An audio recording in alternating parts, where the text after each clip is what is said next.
તો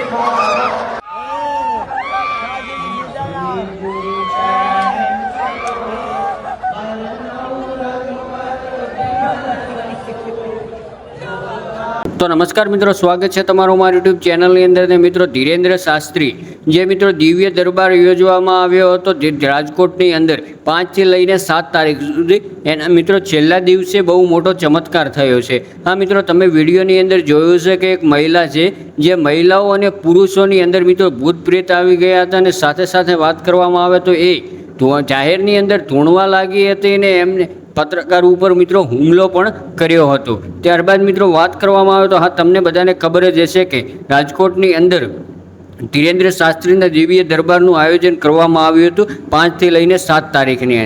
ત્યારબાદ મિત્રો વાત કરવામાં આવે તો અલગ અલગ જગ્યા ઉપર મિત્રો ધીરેન્દ્ર શાસ્ત્રીને લઈને વિરોધ પણ થઈ રહ્યો હતો.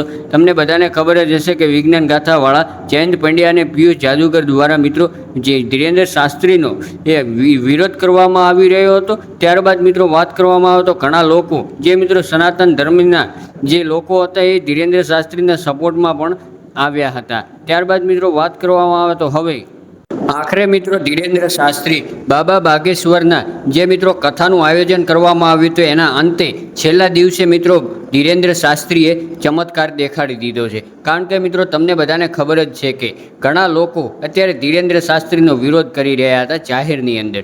ત્યારબાદ મિત્રો વાત કરવામાં આવે તો અચાનક જ છેલ્લા દિવસે મિત્રો ધીરેન્દ્ર શાસ્ત્રીએ એમનો એક ચમત્કાર દેખાડ્યો હતો અને મહિલા અને પુરુષો જાહેરની અંદર મિત્રો ધૂણવા લાગ્યા હતા. અને સાથે સાથે વાત કરવામાં આવે તો પત્રકાર ઉપર પણ મિત્રો હુમલો કર્યો હતો અને ઝપાઝપી પણ થઈ હતી. તો મિત્રો સૌથી પહેલાં ખાસ વાત કરવામાં આવે તો જો તમે મારી ચેનલ ઉપર પહેલી વાર આવ્યા હો તો ચેનલને સબસ્ક્રાઈબ અને વિડીયોને લાઇક કરવાનું બિલકુલ ભૂલતા નહીં. કારણ કે મિત્રો આપણી ચેનલ ઉપર તમને સૌથી પહેલાં આવા અવનવા ગુજરાતી વિડીયો જોવા મળી રહેવાના છે. અને તમને બધાને ખબર જ હશે કે મિત્રો થોડાક સમય પહેલાં વિજ્ઞાન ગાથાના જયંત પંડ્યા દ્વારા મિત્રો ધીરેન્દ્ર શાસ્ત્રી ઉપર કરોડો રૂપિયાનું ઇનામ રાખવામાં આવ્યું હતું. પણ અચાનક જ મિત્રો એવું થયું કે વિજ્ઞાન ગાથાના જયંત પંડ્યાએ જાહેરની અંદર ખુલાસો કરીને એવું જણાવ્યું કે હવે અમને કોઈ પોલીસ સુરક્ષા આપવામાં આવી નથી ને અમે ત્યાં આગળ દિવ્ય દરબારમાં જવા માટે તૈયાર નથી. કારણ કે અમને અમારે